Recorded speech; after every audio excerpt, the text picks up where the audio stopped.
The United Nations Children Fund, or UNICEF, expresses concern for the children and families displaced by Taal volcano's unrest.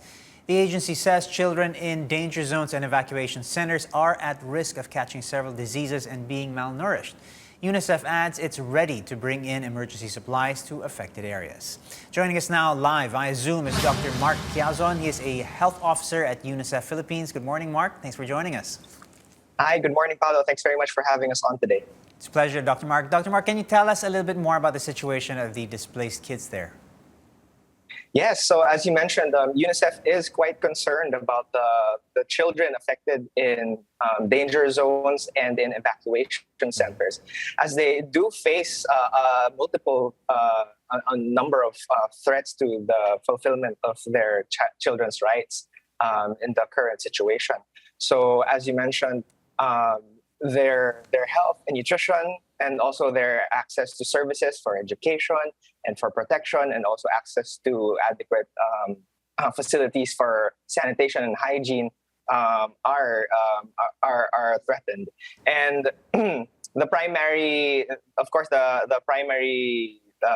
hazard here is the volcanic eruption, or the threat of the volcanic eruption, which has displaced children and families. But also cutting across those hazards is also that constant threat of COVID-19, and children and families in evacuation centers and displaced from their homes are at higher risk of exposure and contracting COVID-19.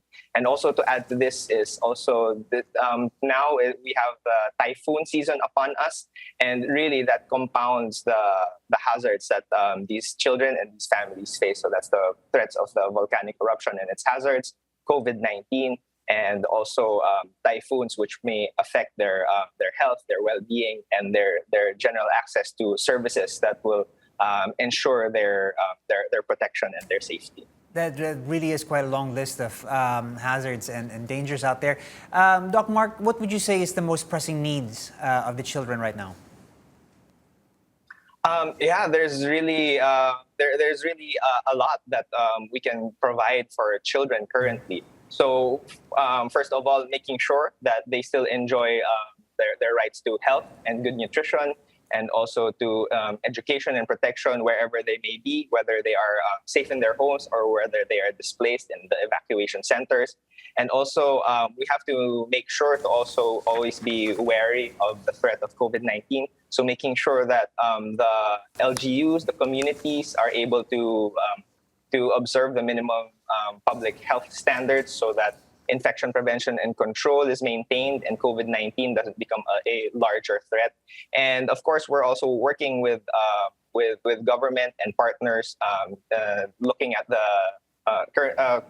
needs of children, and making sure that we're always actively assessing and being able to respond to the needs of the children. Right. Doc Mark, now you also act as the emergency focal person for health in UNICEF, and I'm sure you've experienced response efforts for disaster victims many times over. Aside from supplies, psychosocial interventions definitely is something that we need to look into for many of these kids. Can you tell us a little bit more about this?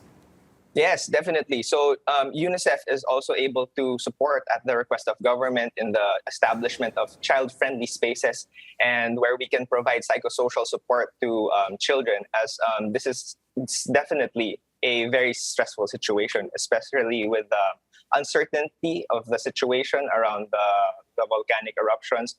We're not entirely sure when families are able to go home, and the psychosocial support and the child-friendly spaces are there, or could be there, to help children process the things that they are going through and get the adequate support that is needed for them to get through this difficult situation.